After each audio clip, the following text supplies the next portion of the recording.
بسم الله الرحمن الرحيم. Assalamualaikum warahmatullahi wabarakatuh. Syukur alhamdulillah kita dapat berjumpa lagi di channel ini. Sahabat beriman yang dirahmati Allah Subhanahu wa taala. Mari kita simak bersama pengajian khutbah Kiai Haji Ahmad Bauddin Nur Salim. Semoga apa yang disampaikan oleh beliau dapat bermanfaat untuk kita semua. Amin amin ya rabbal alamin. Assalamualaikum warahmatullahi wabarakatuh.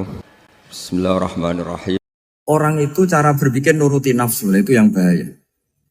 Makanya Quran ngeritik ara'aita man ittakhadha ilahahu hawa. Orang yang cara berpikir itu nuruti hawa nafsu. Kalau zaman Nabi, zaman sahabat, zaman ulama itu enggak seperti itu. Sehingga cara berpikir itu mudah. Makanya kata Nabi, absyiru ya maksarul muslimin, kata. Kamu harus senang ya maksarul muslimin. Allah sekarang buka pintu langit yang sebelumnya enggak pernah dibuka. Dan Allah yubahi bikum malaikatah, dan Allah membanggakan kamu kepada para malaikat. Kenapa? Umatnya Muhammad, umatnya Rasulullah Muhammad SAW, itu kalau sampean kepengen mati setiap saat itu baik, itu resepnya gampang kata Nabi. Addu faridotan wantadzoru ukhra. Jadi Allah memberitahu, ya Muhammad, umatmu ini luar biasa. Jadi misalnya tadi kita sholat subuh, ditanya, Bahak kamu sekarang ngapain? Nunggu sholat duhur ya. Setelah sholat duhur ditanya lagi, nunggu apa? Asar. Sehingga faman kanat hijratuhu ila Allah wa rasulih fa hijratuhu ila Allah. Jadi kalau ya sudah ini tak ijazahkan. Kalau setelah sholat subuh nunggu apa? Duhur. Setelah duhur nunggu. Sehingga ketika kita mati itu statusnya penunggu sholat. Tapi kamu kan enggak miskin. Kenapa? Penunggu kaya. Ya itu enggak masuk surga itu. Penunggu kemapanan. Berarti kan menunggu sesuatu yang seleranya nafsu. Beda kalau penunggu sholat. Berarti kamu di dunia menunggu ritual ibadah. Maka di antara ijazahnya Nabi apa? Addu faridotan wantadzoru ukhra. Melakukan satu fardu. Kemudian kita menunggu tugas berikutnya. Jadi niati saja setelah subuh nunggu apa? Duhur. Setelah duhur, meskipun kita di perapatan, apa? Nunggu asar ya. Tapi ya asar betul, jangan nunggu tok pas asar enggak. Jadi sebetulnya umat ini gampang sekali. Jadi di antara kebanggaan Allah, yubahi itu Allah bangga dengan malaikatnya adalah umat ini adalah addu faridotan wantadzoru ukhra. Melakukan satu fardu, kemudian menunggu fardu yang lain. Dari mengkhidmati kampus, ingin mengkhidmati masyarakat. Dari satu masyarakat lokal Semarang menjadi sampai sekarang, sampai Banjarmasin. Unisula mau bikin kampus di sana, terus gitu. Dari satu tugas ke tugas yang lain. Makanya Islam diajarkan setelah satu tugas selesai, faida faruh tafan sok. Jadi sehingga hidup kita itu dinamis. Dari satu kebaikan menunggu kebaikan lain. Dari satu kebaikan menunggu. Sehingga hidup kita ngapain? Nunggu satu kebaikan. Ini sudah masuk faman kanat hijratuhu ila Allah wa rasulih fa hijratuhu ila Allah wa rasulih. Sehingga bayangkan kalau kita direkam Allah. Gusti kula ampun mati nak dereng sugih. Wis melarat puluhan tahun, sakit, nunggu sesuatu sing sifatnya nafsu, kepengin sugih. Sugih tok jak cukup. Tahu buruh wong sing tahu ngenyek ndekne lho, itu kan urung-urung wis dendam. Saya belum mau mati sebelum kaya dan buruhkan orang yang pernah melecehkan saya. Wis ngono akhirnya mati urung sugih. Berarti wis fakir matine hasud. Mau itu ngenes dunia akhirat kan kira-kira seperti itu. Kamu santai aja kalau fakir berarti meringankan hisab karena ada banyak harta. Yang mau dihisab papanya enggak punya apa-apa. Jadi saya mohon sekali ya, Islam itu mengawal kebahagiaan. Sebab itu sampai bahagia itu menjadi perintah Islam, qul bi fadlillah wa bi rahmati fa bidzalika falyafrahu. Karena dengan bahagia bi taat diharapkan orang Islam itu tidak bahagia atau cari kesenangan lewat jalur apa maksiat. Sehingga ciri utama wali apa? Ala inna awliya Allahi la khaufun alaihim wa lahum yahzanun. Sehingga ulama dulu itu rileks-rileksnya. Termasuk yang saya ceritakan tadi, Imam Ahmad, Imam Syafi'i. Itu melihat apa saja rileks. Ya tadi kalau disenangi orang ya barokah, punya kawan kebaikan. Nak dineng ya barokah dineng di gedingi tonggo rada utang, ngeranjuk tulung gitu. Jadi rileks saja. Masyhur itu Imam Syafi'i ngendikan waman asaa ilaika faqat atlakoka. Orang yang berbuat buruk sama kamu hakikatnya adalah membebaskan kamu. Atlako itu apa? Membebaskan. Enak gak jadi hidup gitu? Kalau kamu kan enggak, kok gedeng aku salahku apa? Malah kamu ujub tuh, orang kok gak tahu salahnya.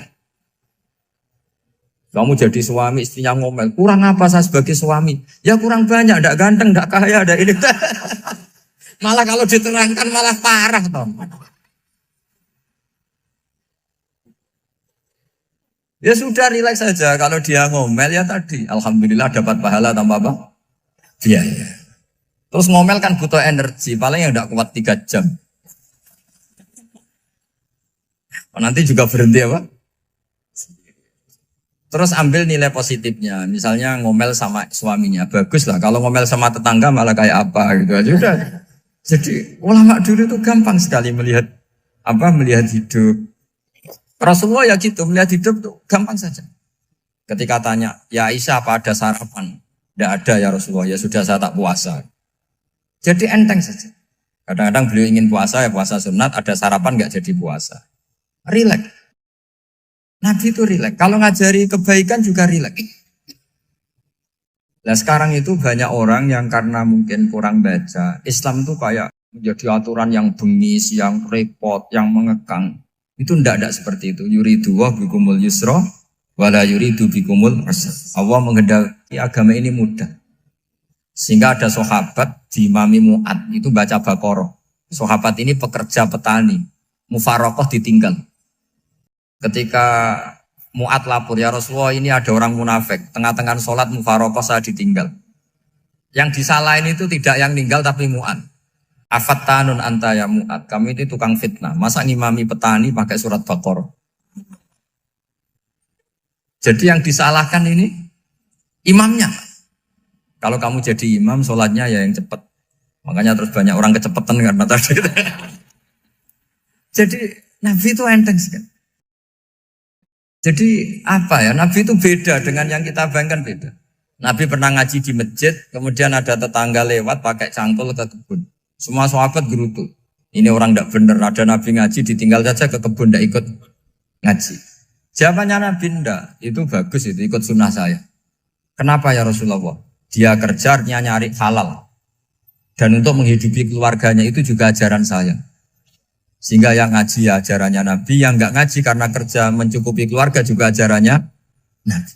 Segampang itu. Oh, kalau kayaknya kamu kan, wes gak roh akhlak kan gitu. Nabi rileks saja Nabi. Sampai bisa lihat itu di bab Fadhailul Kasbi. Makanya ini penting sekali supaya orang itu berpikir Islam atau mendakwakan Islam itu berdasar sanad ya yang muttasil yang pernah dilakukan Rasulullah SAW. Sesuatu yang dilarang Allah itu pasti madharat. Maka untuk melarang seseorang bergantung sama narkoba misalnya atau hal-hal yang bahaya pada fisik, itu satu tentu bagi ahlullah, tentu karena takut Allah. Tapi banyak masyarakat yang memang benar-benar bisa meninggalkan narkoba karena efek buruknya ganja. Bahwa itu mengakibatkan sakau, mengakibatkan tidak sadarkan diri, mengakibatkan kebangkrutan ekonomi macam-macam. Sehingga mereka benar-benar benci sama yang namanya narkoba. Jadi di antara manhajul Quran itu kalau mentakbih, memburuk-burukkan maksiat itu mesti dikritik innahu kana fahisyah. Innahu kana fahisyata wa maqta wa sa'a sabila. Innahu kana fahisyata wa sa'a sabila. Diulang beberapa kali. Sehingga dibutuhkan kecakapan untuk menganggap satu hal yang buruk itu fahisyah, sesuatu yang enggak rasional, sesuatu yang tidak positif, sesuatu yang pasti berdampak negatif. Sehingga kalau misalnya tadi dibacakan oleh Qori, kuntum khaira ummatin ukhrijat linnasi ta'muruna bil ma'ruf wa tanhauna 'anil munkar. Untuk berhenti dari kemungkaran itu satu takbihun litil kal mungkar atau litil kal mungkarat, bahwa mungkarat itu kita cap, kita stigmasi bahwa itu buruk sekali. Seperti Nabi mengajarkan pemuda tadi, masa kamu suka ibu kamu digitukin lelaki lain, putri kamu, bule kamu, bude kamu, sehingga orang ini pikirannya termindset betapa buruknya zina. Sama seperti kita sukses memindset betapa buruknya narkoba, betapa buruknya bahan-bahan terlarang. Begitu juga seterusnya terus pengkhianat dan sebagainya. Tapi problem manusia adalah dia itu akan mencari kebahagiaan atau kesenangan sesaat. Maka caranya gimana? Keinginan senang lewat maksiat ini dilawan dengan nyaman dengan taat. Saya ulang lagi, nyaman dengan taat. Sehingga ulama dulu punya kalimatul munajat, artinya kalimat hubungan pribadi sama Allah yang menjadikan orang itu nyaman. Dan ini yang diajarkan kitab-kitab tasawuf. Kitab tasawuf itu sukses mengajarkan melihat alam raya ini semuanya nyaman, termasuk yang mengecewakan. Itu dianggap nyaman. Saya berkali-kali mengajarkan ilmu ini karena ini musalsal ila Rasulillah SAW. Itu pernah suatu saat Imam Ahmad itu dipanggil sama tetangganya, anak muda. Tentu Imam Ahmad ini orang yang sangat soleh, sangat waroi, sangat tunduk sama perintahnya Allah dan Rasul. Pemuda tadi manggil, ya Ahmad, datang ke rumah saya. Imam Ahmad datang. Setelah sampai ke pemuda tadi, sudah pulang lagi, saya tidak butuh kamu. Pulang lagi. Setelah sampai rumah dipanggil lagi, ya Ahmad, datang lagi. Datang lagi. Oh, saya tidak jadi butuh, pulang lagi. Sampai 3 kali. Dan itu perangai ekspresi Imam Ahmad itu atau ulama lain yang sesoleh beliau itu nyaman, indah. Beliau tetap senyum-senyum nyaman. Beliau tidak tersinggung, tidak terprovokasi, pokoknya tidak tersinggung, kelihatan nyaman. Lama-lama pemuda ini terus tanya, ya Ahmad, kamu saya perlakukan seperti ini kok tidak tersinggung? Kamu senyum-senyum saja, happy-happy saja. Jawabnya Imam Ahmad itu unik. Wahai pemuda, saya kamu panggil itu senang sekali. Karena kata Nabi, kalau kamu iman dengan Allah dan Rasul, maka hormatilah tetangga. Jadi saya senang. Karena nuruti perintah Allah untuk menghormati tetangga. Jadi tidak ada urusannya dengan kamu. Kagetnya kayak apa? Jadi dipanggil tetangga ya senang karena melakukan perintahnya Allah dan Rasul, yaitu ikramul jar, fal yukrim jarum. Disuruh pulang, kamu ingin saya pulang, ya saya pulang. Disuruh datang, ya saya datang. Jadi saya tidak tersinggung, saya tidak ada urusan dengan kamu. Urusan saya dengan Allah Subhanahu wa Ta'ala. Itu kalau bapak-bapak istrinya ngomel terus sabar itu ya bagus. Saya tidak punya urusan. Kalau kamu terprovokasi oleh istri, berarti kamu didikte oleh makhluk. Masa seorang rektor didikte makhluk? Kan tidak keren. Apalagi seorang Habib didikte makhluk, kan tidak keren. Yang bisa mendikte kita hanya Allah Subhanahu wa Ta'ala. Dan Allah mendikte kita, mengajarkan kita wa ashiruhunna bil ma'ruf fa in karihtuhunna fa asa an takrahu shay'a wa yaj'alallahu fihi khairan katsira. Jadi cara melihat istri kita bawel gitu atau cerewet, alhamdulillah ini ada pahala tanpa modal, cukup sabar. Kalau istri kamu sedang mesra, malah mintanya ke mall, malah biayanya tinggi. Murah mana dapat pahala dimarahin sama saat mesra minta ke mall? Milih yang pertama kan? Nah ya itu tidak usah modal. Ya gitu aja. Jadi kalau istri sedang marah, bawel, anggap saja ini rezeki. Dapat pahala tanpa apa? Biaya. Nah, kalau pas rukun malah nantang ke mall, biayanya malah tinggi. Jadi ulama dulu itu melihat dunia itu happy. Pernah Imam Syafi'i dikasih tahu, orang yang tadi nyium tangan kamu ya, itu di rumah menghujat Anda.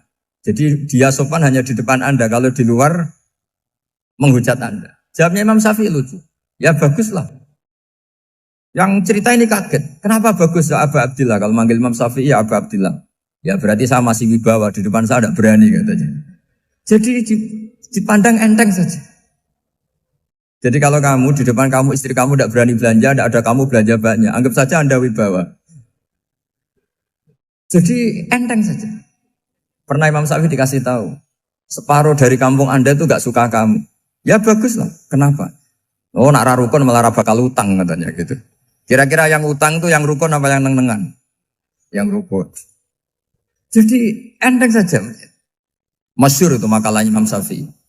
Waman asa'a ilaika faqad atlaqaka. Orang yang berbuat buruk sama kamu berarti membebaskan kamu. Kalau saya sedang nenengan sama Habib Hasan Toha Putra, beliau naik Alphard nggak nawarin saya sah karena baru nenengan. Tapi kalau sedang rukun malah harus repot mana? Rukun sama ndak rukun? Repot rukun sebetulnya. Jadi Imam Syafi'i itu happy saja. Kalau sedang rukun sama tetangga ya dianggap rukun itu satu kenikmatan. Sedang ndak rukun ya dianggap satu kenikmatan. Jadi orang dulu itu serilek itu melihat dunia.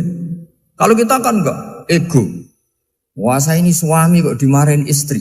Wah ini egonya bangkit. Padahal egonya bangkit itu ada kebodohan di situ. Yaitu seorang rektor didikte seorang istri, seorang makhluk. Apalagi kalau Anda daftar wali itu tidak akan jadi wali.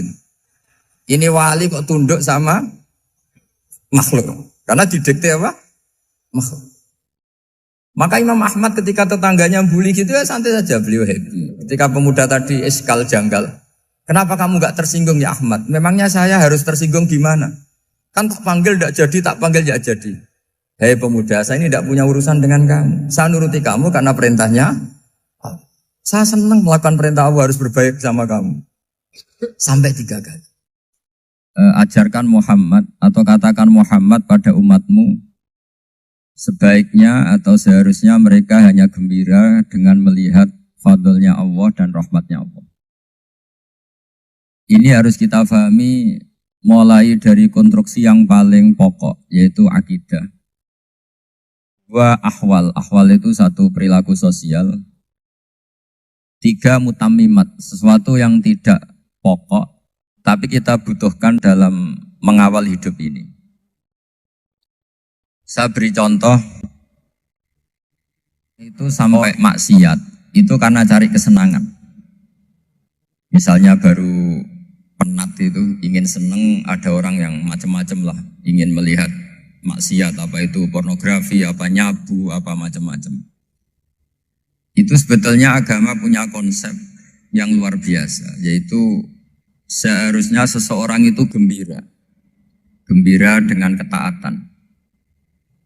Lalu pertanyaannya caranya gembira gimana? Gembira itu mudah. Jadi misalnya kamu sujud sama Allah Subhanahu wa taala. Terus cara berpikir begini. Ini sekaligus ijazah. Cara berpikir begini. Ya Allah, ini kata Sayyidina Ali, kafani izzan an akuna laka abdan wa kafani fakhron an takuna li rabban. Ya Allah, betapa sialnya saya, andaikan saya jadi budak dari makhluk yang sama. Misalnya sampean itu seorang kiai atau rektor atau doktor atau orang terpelajar, kemudian kamu jadi budak atau hamba dari makhluk yang setara. Betapa hinanya saya. Maka kata Sayyidina Ali, ya Allah saya ini cukup bahagia, cukup bangga, karena jadi budak, jadi hamba dari zat yang super atau yang maha super. Jadi kok Allah Subhanahu wa ta'ala. Sehingga ada kebahagiaan yang luar biasa karena menjadi hambanya Allah Subhanahu wa ta'ala. Setelah bangga dengan jadi hambanya Allah, maka kita akan malu. Malu misalnya kok saya bahagia itu nunggu melihat pornografi, melihat maksiat. Itu terus menjadi malu. Kenapa saya bisa didikte oleh hal-hal seremeh itu? Ya, kita malu karena didikte oleh hal-hal yang seremeh itu. Karena kita didikte oleh nafsu. Jadi izzatun nafsi, satu harga diri seseorang itu harus dihidupkan untuk hanya tunduk kepada Allah Subhanahu wa ta'ala. Sehingga Nabi itu melatih satu logika tarkul ma'asi. Nabi itu dulu ketika ada seorang pemuda yang ya karena mungkin pemuda ya, dia itu mau masuk Islam, tapi uniknya kata pemuda tadi, saya masuk Islam tapi asal dibolehkan bebas zina. Jadi ini agak sableng gitu. Jadi mau masuk Islam syaratnya dibolehkan apa? Zina atau free sex gitu. Karena orangnya agak hiper. Itu Nabi tidak langsung mengancam dengan neraka enggak. Ketika mau pamit gitu semua sahabat melarang. Mah itu jangan, kamu jangan suan Nabi, itu permintaan yang nggak masuk akal. Setelah lama ditahan, terjadi kegaduhan di masjid, Nabi dengar itu ada apa itu? Itu ada pemuda yang mau masuk Islam tapi yasta'dzinuhu fi zina. Tapi mereka minta izin Nabi untuk tetap boleh zina. Kata Nabi, pemuda itu suruh masuk, suruh menghadap saya. Ketika menghadap Nabi, saya ulang lagi ketika menghadap Nabi, Nabi mengajarinya itu luar biasa. Nabi tidak langsung mengancam dengan neraka atau dengan azab tunda. Tapi kata Nabi, atuhibbuhu li ummik. Kamu suka kalau ibu kamu itu jadi demenannya orang banyak. Oh enggak ya Nabi, yang demen ibu saya tak bacok kan. Karena ini ya agak preman, di mana-mana orang nakal agak preman. Terus atuhibbuhu li bintik. Kamu suka kalau putri kamu ya digitukan orang-orang. Oh ya enggak Nabi, yang gitukan putri saya tak bacok. Atuhibbuhu li kholatik. Kamu suka kalau bule kamu digitukan. Atuhibbuhu li ammatik. Kamu suka kalau saudara bapak kamu digitukan. Nabi itu mengeset ya. Cara sekarang itu otak mungkin. Nabi itu meluruskan otaknya anak muda itu. Betapa buruknya zina. Cara bahasa Arab ditakbih. Betapa buruknya zina. Kamu suka kalau korbannya ibu kamu, putri kamu, bude kamu, bule kamu. Sehingga orang itu matur ya hasbuka ya Rasulullah, ini sudah cukup. Saya tidak pernah melihat sesuatu seburuk zina.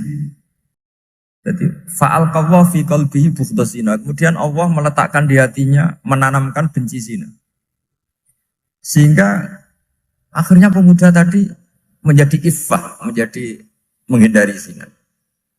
Artinya begini ya, ini mungkin yang lolos dari para kita sebagai dai, kita tidak belajar banyak tarbiyahnya Rasulullah Shallallahu Alaihi Wasallam. Jadi kalau kita benci maksiat, itu jangan hanya ditakhzir, ditakutkan neraka itu enggak. Jangan hanya itu. Tapi di logika. Jadi kalau kita menghindari maksiat, itu selain karena takut azab, itu ada logika. Ada rangkaian pikiran yang menjadikan kita anti satu perbuatan apa maksiat. Jadi misalnya gini ya, kira-kira ginilah kalau contoh gampang itu. Ada orang gitu ya, nyanyi dengan pakaian yang mungkin pornografi gitu. Mungkin pemuda-pemuda ingin melihat itu, tapi bisa diobati gini. Kok enak dekne mergawe kok tak bayar ya, aku kehilangan duit. Meskipun dengan logika yang agak serampangan, yang penting menjadi kita ini punya harga diri untuk tidak tergantung hal-hal seperti itu. Sehingga Nabi itu cara menggambarkan tadi mulai atuhibbuhu li ummik, kalau ibu kamu jadi demenannya orang lain. Pemuda tadi bilang yang demen ibu saya mau saya bunuh. Ditambah lagi atuhibbuhu li bintik. Bagaimana kalau korbannya putri kamu, bule kamu, bude kamu. Sehingga terus si pemuda tadi betapa buruknya zina. Betapa murahnya zina. Akhirnya pemuda tadi al-qawwa fi qalbi bughdha zina. Terus kemudian pemuda tadi itu sangat membenci dengan apa? Berzina. Nah, pikiran-pikiran seperti ini harus kita tanamkan. Harus kita tanamkan supaya orang itu benci melakukan maksiat. Karena satu memang takut sukhtuwah, takut dibendu Allah atau dibenci Allah. Dua memang logika kita mengarahkan tidak maksiat. Saya beri contoh ya betapa pentingnya mindset ya, cara berpikir. Orang itu menjadi kikir itu karena nganggap hidup itu lama dan uang itu penting. Kalau zaman Nabi itu sederhana kalau melihat hidup. Pernah suatu saat Nabi itu punya jatah makan. Karena Nabi itu hidupnya juga pas-pasan. Jadi Nabi itu unik. Beliau di satu sisi kaya raya, bisa ngurmat Abu Hurairah, Ammar, Suhaib. Ashabu Sufa itu dirawat Nabi semua. Itu kan kaya, bisa ngerawat sekian orang. Tapi di sisi yang lain untuk pribadinya beliau miskin. Kadang nggak bisa makan hari itu. Tapi di saat yang sama bisa merawat Ahlus Sufa. Jadi keliru kalau orang hanya cerita Nabi itu miskin, untuk makan dirinya aja susah. Itu keliru. Kelirunya kalau tidak diteruskan, tapi Nabi mampu menghidupi Ahlus Sufa. Singkat cerita jatah makannya Nabi itu dikasihkan orang ketika Nabi ditanya, ya Aisyah, makanan jatah saya di mana? Oh ya Rasulullah, tadi ada orang minta tak kasihkan, maka makanan itu habis. Apa kata Nabi? Kamu salah Aisyah. Yang kamu kasihkan itu justru yang masih. Ya yang kamu kasihkan itu justru yang masih. Sehingga Nabi menganggap, makanya Nabi terus ngendikan, ya kalau mukhatabnya lelaki ya kira-kira begini. Wahalla kamin malika illama akal tafa'afnaita walabista fa'ablaita. Terus hanya watasoddaqta fa'abqaita kata Nabi. Harta kamu ya kamu makan kemudian ke WC jadi kotoran atau punya pakaian mewah nanti rusak. Watasoddaqta fa'abqaita. Ada yang kamu sedekahkan yaitu yang abadi sampai akhir. Sehingga banyak pengusaha yang mencintai saya setelah tak ajari hadis itu, misalnya punya uang 1 miliar karena dia spekulan atau pedagang rawan bangkrut, disedekahkan ke masjid 50 juta, yaitu yang abadi. Jadi kalau suatu saat bangkrut, dia masih punya uang 50 juta di akhirat. Jadi Nabi itu mengajari sedekah itu apa? Ya sedekah itu pengabadian uang. Kalau kita kan enggak, bilang sedekah itu nguras uang. Itu pikirannya setan, dan pikirannya orang Islam. Itu cara berpikir setan, bukan cara berpikir umat apa. Sehingga Sayyid Ali Zainal Abidin itu kalau ada orang minta, kemudian beliau ngasih, itu beliau bilang gini, marhaban biman hamala zati ilal akhirah. Matur nuwun nggih jenengan sing beto sangu kula nate. Jadi dianggap teller saja. Orang yang minta uang beliau itu dianggap tukang nyatet bank ini. Karena sudah ditabungkan. Ya sudah. Kalau kita kan enggak, wah pengemis tuh ganggu gini-gini. Kecuali pengemis profesi ya mungkin kita agak-agak enak. Pada zaman akhir tuh ada pengemis apa? Profesi. Jadi repot. Terus tak beri contoh lagi kebahagiaan ketika kita milih Islam moderat. Islam kita diajarkan guru-guru kita, utamanya oleh guru kita Mbah Maimun.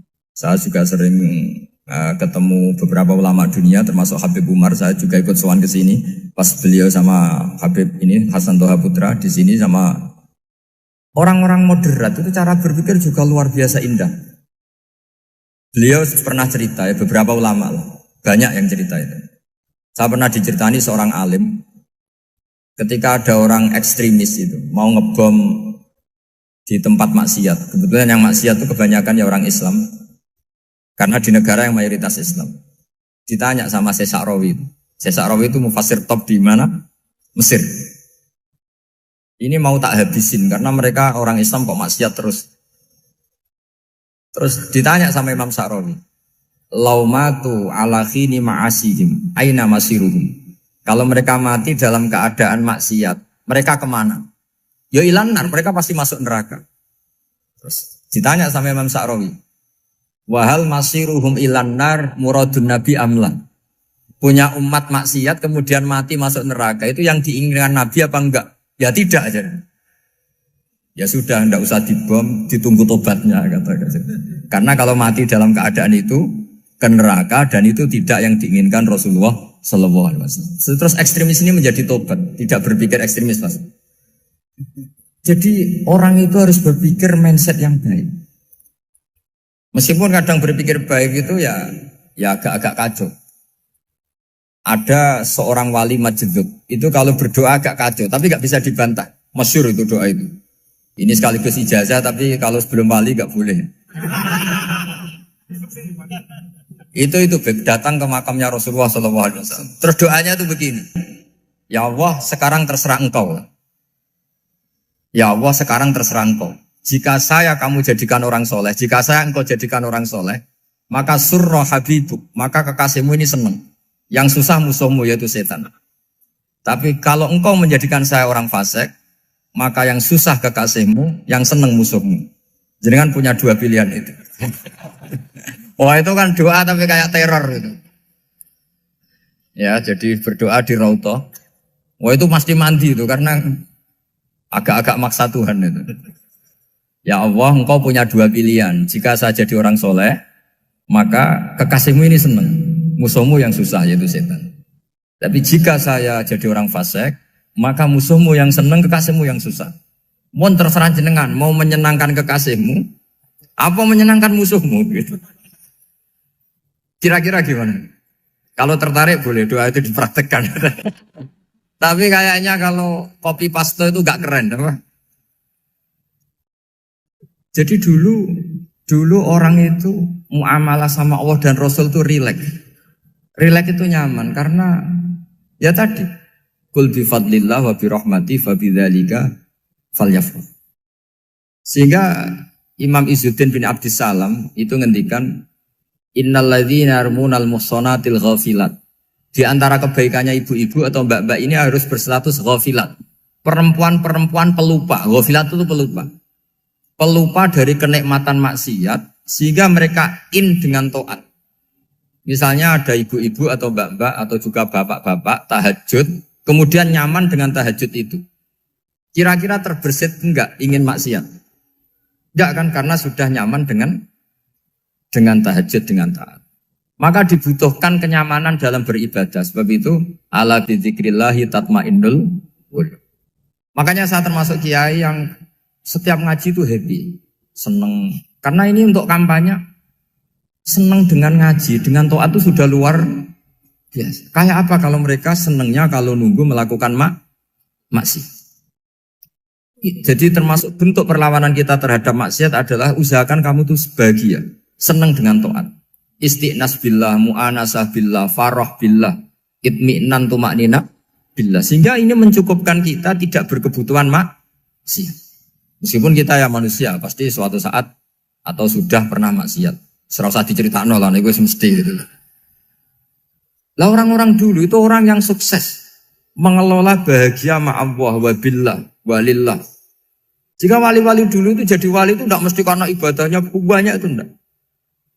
Mereka orang yang ibadahnya itu biasa.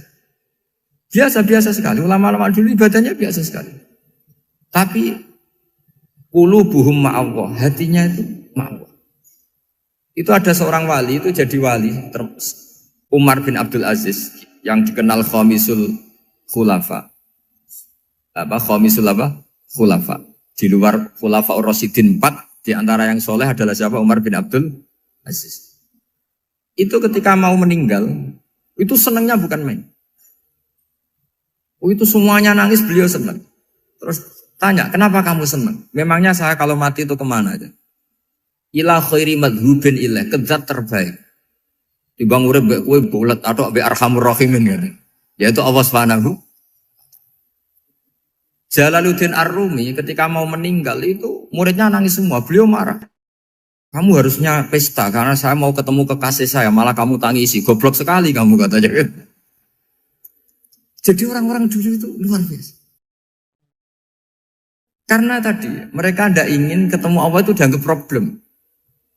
Harus sesuatu yang membahagiakan. Makanya wali-wali itu kalau berdoa begini.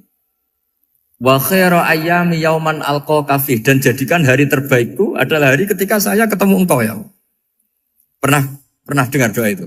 Wa khairu ayyami yauman alqa fih, dan hari terbaikku adalah hari saat ketemu engkau. Aman kan enggak? Sampai mati ku wedi.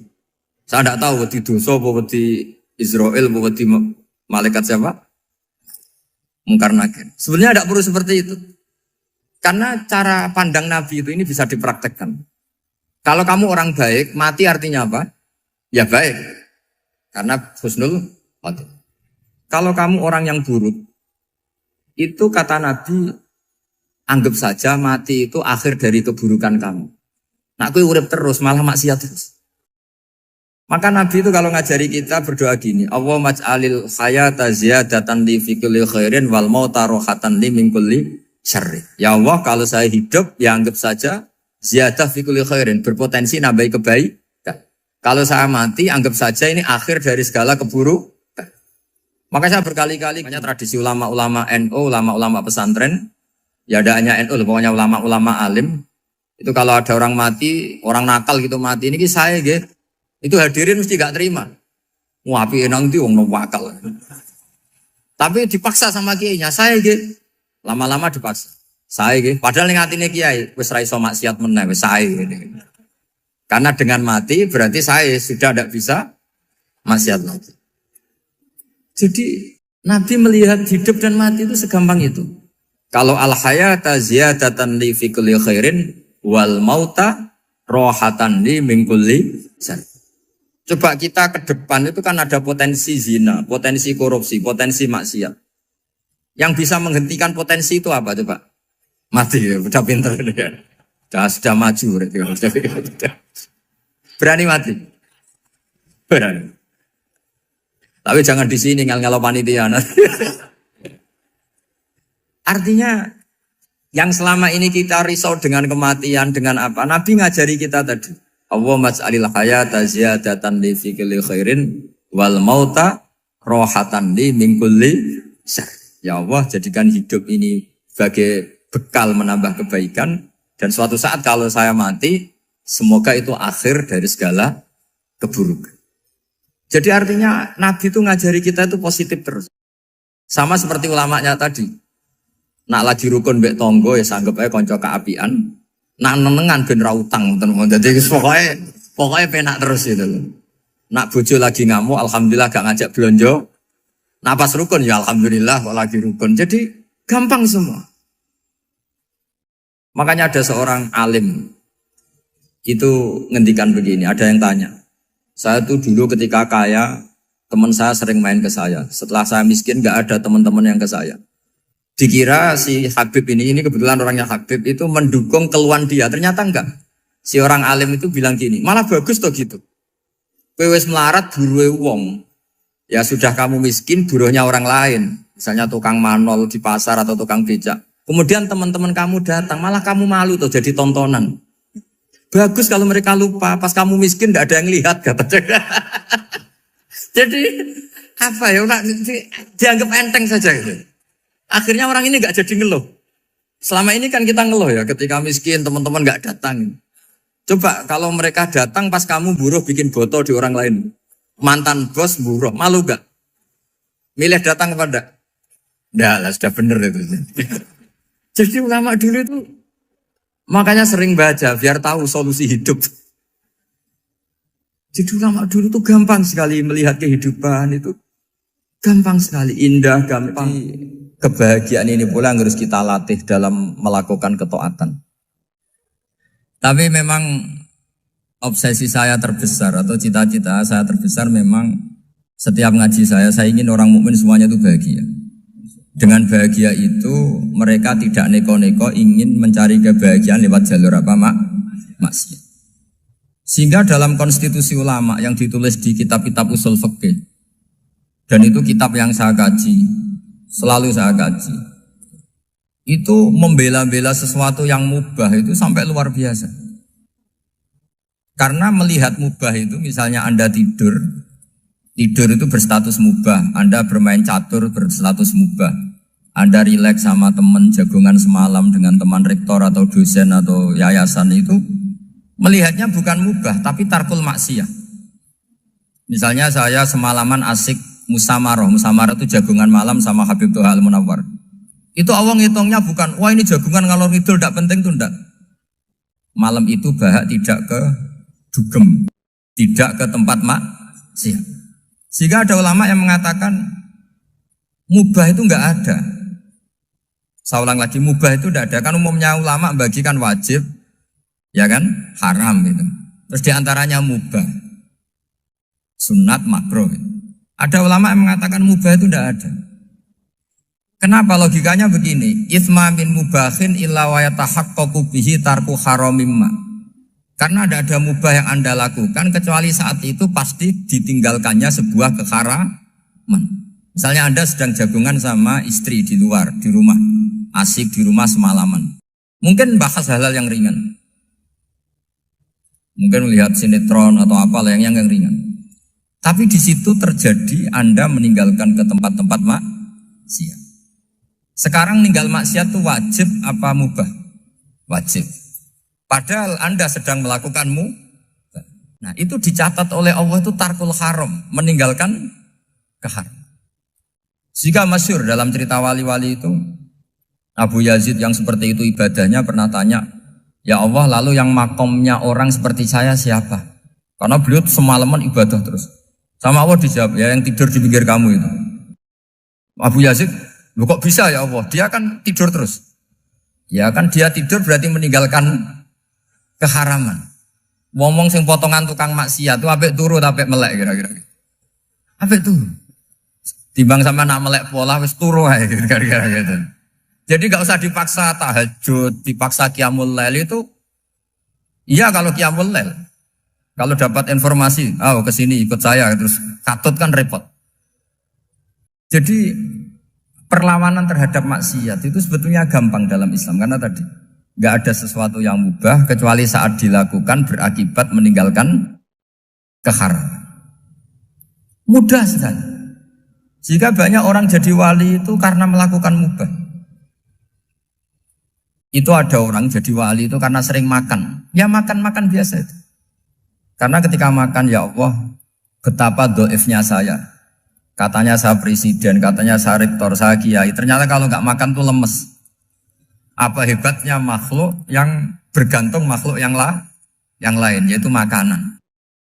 Nah karena seperti itu terus dia al-laja'illallah, terus dia sungkeman ning Allah. Betapa lemahnya saya. Sebab itu ketika Quran mengkritik dan dengan tanda kutip kemungkinan Tuhannya Isa bin Maryam, itu ngeritiknya sederhana Quran itu. Mal masih ibnu Maryam illar rasul qad khalas min qablihir rusul wa ummuhu siddiqah kana yaqulanit ta'am. Isa itu tidak Tuhan, wong dia makan. Kamu kebayang nggak misalnya punya Tuhan, wah tadi Tuhan mampir ke rumah saya, dia lemes. Setelah tak kasih makan sehat lagi gitu. Itu kan nggak kebayang. Tapi Tuhan marung di rumah saya, lemes tak gratisin, kayaknya tidak punya uang gitu. Setelah makan, wah gairah lagi. Kebayang nggak punya Tuhan seperti itu. Sehingga Quran kalau gojlok sederhana, karena yakulanit to'am. Sehingga wali-wali itu kalau makan itu sadar lemahnya dirinya, betapa dirinya tergantung makanan. Sesuatu yang tergantung itu artinya tidak hebat, tidak Tuhan. Jadi untuk menjadi wali, untuk menjadi dapat ridhonya Allah itu sebenarnya sederhana. Termasuk ada cara jadi wali yang agak kacau, tapi ini ya benar, asal niatnya benar. Misalnya Unisula besar, ya kurang besar lagi. Kita sudah punya uang, kurang banyak uang lagi. Itu Nabi Ayub. Itu kan seorang nabi. Pernah diuji Allah, ini ada di Sahih Bukhari. Nanti kamu tanya, hadisnya Sahih enggak? Ini ada di Sahih Bukhari. Kadang orang kota itu aneh. Enggak ahli hadis tapi tanya, Sahih enggak? Padahal andai kan dibodohi Sahih, ya ngandel saja. Jadi kadang ya aneh. Oh enggak tahu kok tanya. Itu Nabi Ayub itu sudah kaya, pas itu sudah kaya. Bukan cerita yang masih miskin, memang sudah kaya. Beliau di kamar dihinggapin satu belalang dari emas. Setelah belalang itu dikejar, ternyata yang jenis itu banyak, semuanya dari emas. Ngambil sana sini, ini yang kesak ini dipenuhin, saku ini dipenuhin, sampai banyak. Sama Allah digojlok. Kamu itu nabi saya. Kenapa kamu mengumpulkan harta sebanyak itu? Kamu itu nabi saya kok rakus? Jawabannya, ya Allah, siapa yang bisa kenyang dari rahmatmu? Ya, jadi kalau kamu punya uang 1 miliar, kok ingin 1 miliar 100, ingin 1 miliar 200, itu cara ngitung bukan uang. Ya Allah, siapa yang bisa kenyang dari rahmatmu? Karena rahmat Allah tidak terbatas, sudah Gusti tenang saja. Meskipun saya gini, rahmat Anda tidak akan habis. Sehingga waroi ada ilmunya, tomak juga ada ilmunya. Termasuk ragus itu juga ada ilmunya. Misalnya begini, ini contoh rakus yang ada ilmunya begini. Ini saya beri contoh. Mungkin yang boleh niru orang-orang soleh, kalau nggak soleh jangan. Imam Syafi'i ini cerita nyata. Imam Syafi'i itu dulu ketika ngaji masih muda itu nggak suka sama guru yang kaya. Kebetulan dia punya guru miskin terus. Namanya Sufyan As-Tsauri itu miskinnya Masya Allah. Sufyan bin Uyainah juga miskin. Jadi dia miskin punya guru miskin terus. Sehingga idolanya ya sama guru-guru yang miskin. Suatu saat guru-guru ini menyarankan dia ngaji Imam Malik. Imam Malik itu kaya raya. Itu babutnya Imam Malik kalau diinjek itu mata kakinya tidak kelihatan saking halusnya. Kalah Indonesia kalah. Itu Imam Malik tuh gaya. Kalau ngaji di kursi tinggi terus pakai bukhur itu, pakai jubah Arab yang mahal. Pokoknya mewah kali Imam Malik. Terus dia mulai ini kiai kok kaya. Kemudian setelah beliau alim tanya, saya harus ngaji siapa setelah ilmu jenengan habis kira-kira gitu. Kata Imam Malik, sudah kamu tidak usah perlu ngaji saya, kamu sudah alim alama. Terus Imam Malik datang ke Baki. Zaman itu Baki itu semacam kayak rentalan ya, semacam Grab lah kalau dulu. Mana kafilah yang mau ke Irak? Ya sudah terus, oh kita mau ke Irak. Ini antar ke Muhammad bin Hasan As-Syaibani. Itu dibiayai sama Imam Malik. Grabnya ya dibayarin, itu kafilahnya itu ya dibayarin. Imam Syafi'i disangoni surrotan min dhahabin. Jadi satu kepes uang dikasihkan. Itu pernah tak hitung semurah-murahnya itu sekitar 60 juta. Imam Syafi'i mulai mikir, kiai yang saya kritik lomo, sing kiai miskin tak puji, gak pernah ngamal kan, tentu orang miskin. Setelah datang ke Muhammad bin Hasan Asyibani, beliau itu pakar usul fikih, muridnya Abu Hanifah. Beliau al-usuli, pakar usul fikih. Itu Muhammad bin Hasan Asyibani itu kalau ngitung emas, itu di ruang tamu. Uangnya miliaran, emasnya banyak. Dari kota ini dipindah ke kota ini, emas kalau ngitung di ruang tamu. Bukan di kamar, di ruang tamu. Imam Syafi'i tambah kaget. Imam Malik kayak gitu sudah soal malah ini kaya raya. Setelah Imam Syafi'i kelihatan kaget, digojlok sama Muhammad bin Hasan Asyibani karena beliau senior. Ata'jabu min hadza, kamu aneh melihat ini? Iya. Kenapa? Ulama kok kaya raya. Terus kata Muhammad bin Hasan, ya sudah, uang ini tak kasihkan orang-orang fasik, binti gue demenan, gue nyabu, gue macam-macam. Oh jangan, nanti dipakai maksiat. Pun jenengan mawon sing suka. Semenjak itu Imam Syafi'i rubah mindset. Jadi kalau kampus ini ingin akreditasi A, ingin mulia, ingin apa, kamu ridho kalau yang punya prestasi seperti itu adalah orang-orang fasik. Ridho enggak? Enggak kan? Maka didoakan ini. Nah itu namanya berpikir secara usuli. Kamu jangan hanya nuruti karena berpikir waroi terus kamu benci kekayaan. Tidak bisa seperti itu. Karena pangkat dan kekayaan ketika dikelola secara kesolehan maka akan menjadi energi positif yang luar biasa. Semenjak itu Muhammad bin Hasan Asyibani berhasil mendidik Imam Syafi'i. Sampai akhirnya keterusan Imam Syafi'i berpendapat kalau orang Islam bisa bikin rumah tingkat kok punya rumah reot itu haram. Akhirnya keterusan. Kalau bisa jadi bupati kok jadi ketua RT juga haram. Karena al-Islam ya'lu wala yu'la alaih. Islam itu luhur bukan bisa diluhurin. Sehingga rata-rata orang Syafi'iyah termasuk kiai-kiai Indonesia itu rata-rata ya agak-agak politikus. Ya agak-agak kedonyan, mungkin sebagian kedonyan tenan gitu. Karena gak ridho gitu loh. Kalau kesempatan itu dikuasai orang fasik kemudian menjadi kekuatan maksi. Coba kalau bupati itu orang yang fasik. Kemudian programnya supaya rakyat seneng semalaman dangdutan yang purno misalnya. Supaya rakyat seneng dibolehkan dugem, dibolehkan judi. Tapi kalau yang jabat orang soleh kan ada beberapa perda yang menolak penyakit apa? Masyarakat. Jadi kamu jangan melihat bahwa kepangkatan ini hanya sebagai alat korupsi, alat otoriter. Enggak. Asal kena orang soleh, maka ini menjadi energi kesolehan atau energi positif. Sebab itu ketika Allah muji para nabi yang soleh, diantaranya disifati apa? Faqad ataina ala Ibrahim al-kitab wal hikmata, terusannya wa atainahum mulkan azim. Dan Nabi Ibrahim dan keluarganya tak kasih kerajaan yang besar. Nah sekarang masih banyak orang yang cara pandang ngapain bikin unisula yang megah, ngapain berambisi punya akreditasi A dan sebagainya.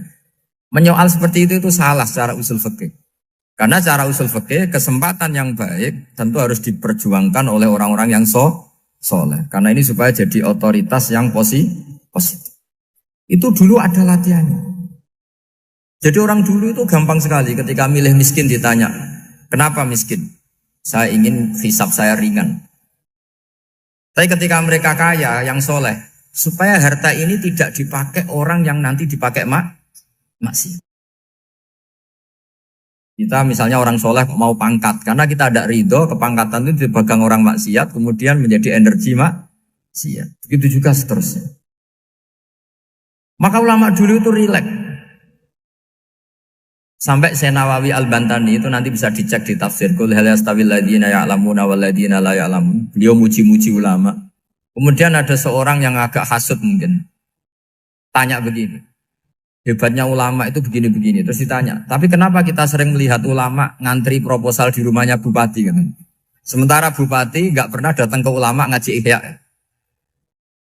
Jawabannya Imam Senawawi itu unik. Ya karena ulama itu tahu gunanya uang, sehingga nyari uang untuk pondok, untuk masjid. Sementara bupatinya tidak tahu gunanya ilmu, maka tidak pernah ngaji. Jadi ya ringan saja oleh. Jadi ya sudah seperti itu.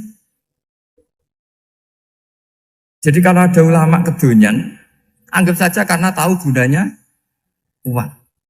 Jadi kenapa ulama ngantri di kabupaten, bukan bupati ngantri di ulama? Jawabannya karena ulama tahu gunanya uang. Sementara bupatinya nggak tahu gunanya ilmu. Kira-kira gitu lah. Ada ustadz tidak ganteng, kesensem rondo cantik. Karena tahu gunanya ustadz itu. Artinya tahu gunanya kalau saya nikah nanti punya anak jadi gus. Karena kan dia kiai gitu.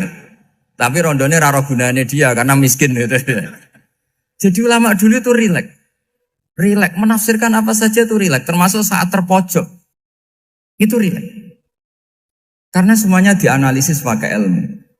Sehingga ciri utama wali itu apa? Ala inna awliya Allahi la khawfun alaihim walahum yahzanun. Enggak ada rasa takut, enggak ada rasa gampang. Karena melihat sesuatu itu gampang saja. Saya ulang lagi, melihat sesuatu itu gampang saja, ringan. Kenapa kok ngumpul dunia? Ngumpul rahmati pangeran. Jadi pangeran itu kena dinyang. Kenapa musuh ngumpul rahmati pangeran? Nah, kenapa ngayal kok tinggi-tinggi? Ngayal rahmati pangeran. Iku insyaallah pangeran maklumi. Mergo tapi ada muni untuk hari tua jari malaikat. Sisa tak kletes kok koyo ana iki. Ana ila sujudi fala istatiun. Orang yang sujudnya ndak ikhlas nanti dicek. Ketika kita kenal presiden, kenal menteri, kenal kiai besar sombong bangga. Pas sujud biasa-biasa nanti ditakar sama Allah. Bareng dipertontonkan ternyata sujud itu penting, relasi-relasi itu enggak penting. Itu lagi muni ngene. Gusti, ternyata penting sujud ya timbang kroni-kroni. Lah sampai nak takut caranya sujud piye Gus? Karena tadi gampang saja caranya sujud gampang saja. Sujud itu udah harus pas sholat seperti itu. Hati kita juga harus sujud. Otak kita juga harus sujud. Caranya adalah kita tahu semua yang ada di dunia ini hanya barang-barang sing gharur. Gharur itu banyak nipu. Eling-eling ya. Jadi kalau suwun sangat. Tauhid itu dilatih terus-menerus. Makanya Allah nak ngelingno manusa iku. Kowe ndek kuping sing mbok krungu iku kok sapa? Kowe duwe mripat sing mbok delok iku kok sampai Allah ngelingkan satu persatu. Wis ngono ae, pokoke mukmin kabeh berat di husnudzon, napa? Keliru ora Allah husnudzon. Sementing husnudzon, husnudzon iki ibadah, napa? Dieling-eling ya, pokoke kula suwun. Kenangan kula mbek jenengan sing penting sampean urip ku tau sujud sing tenanan. Empun. Pisan lah, maksudnya pisan lah di semua sholat kita mungkin kita tidak pernah tenanan, tapi pernah sekali saja. Tapi bareng kita dikandani sebenarnya wong mati tangi meneh eskal. Bagaimana mungkin tanah jadi manusia? Dari masa wujud sing saiki kok apa? Kan ya dari itu caranya iman dilatih terus dengan ilmu sampai family. Iya. Nah, familia berarti mukmin sejati. Harus dilatih bil ilmi. Mulane iman itu ngendikane Allah fa'lam annahu la ilaha. Jadi kata fa'lam iman itu dengan ora kok jumlah la ilaha illallah dilafadzkan berapa kali. Urusane wong toreko paham nggih. Nah urusane ulama itu pokoknya la ilaha illallah itu fa'lam dengan ilmu.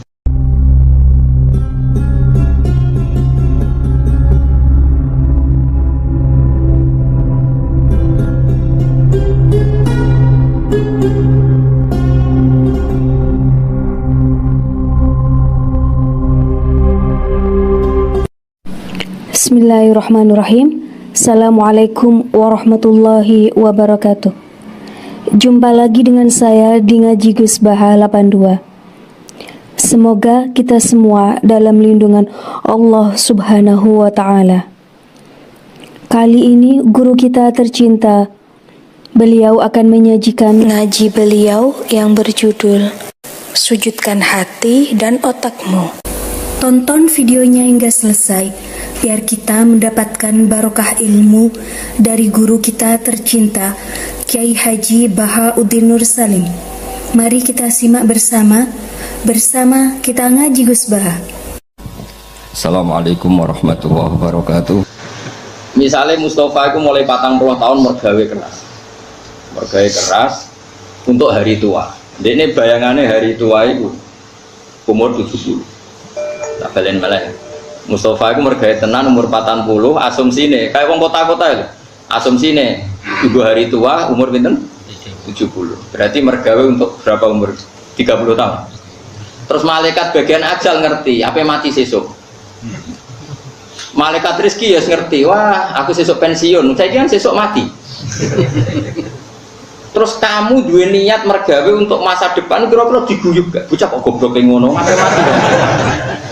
Iya tak? Kira-kira. Cara aku jadi tugas malaikat paling seneng malaikat bagian rezeki, ben iso ngenyek.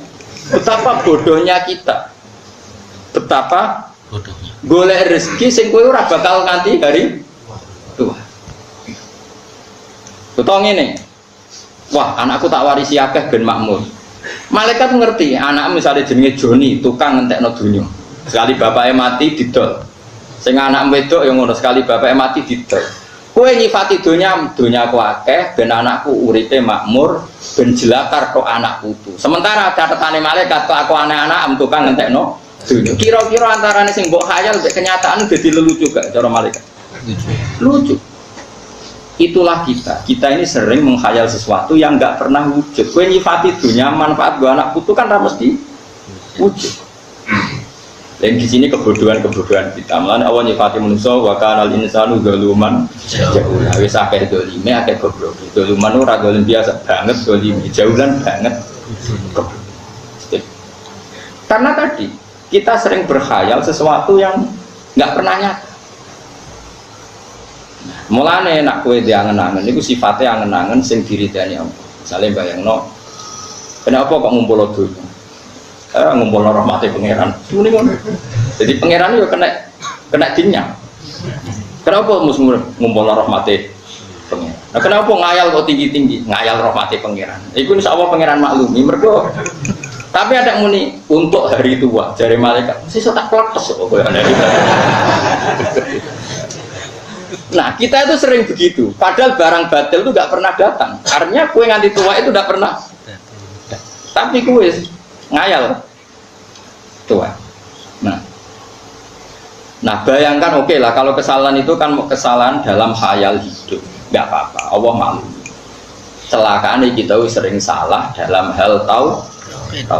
Mulanya disebut lakot takot to'adinakum bantulah ankum makuntum tas'umun. Hubungan sesuatu yang pernah kamu khayal itu hilang semua. Karena nanti yang nyata itu hanya Allah.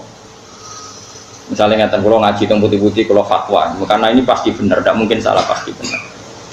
Kita zaman di dunia kan bayangkan kenal presiden itu enak, kenal menteri enak, kenal kiai besar enak, kenal orang tokoh top enak.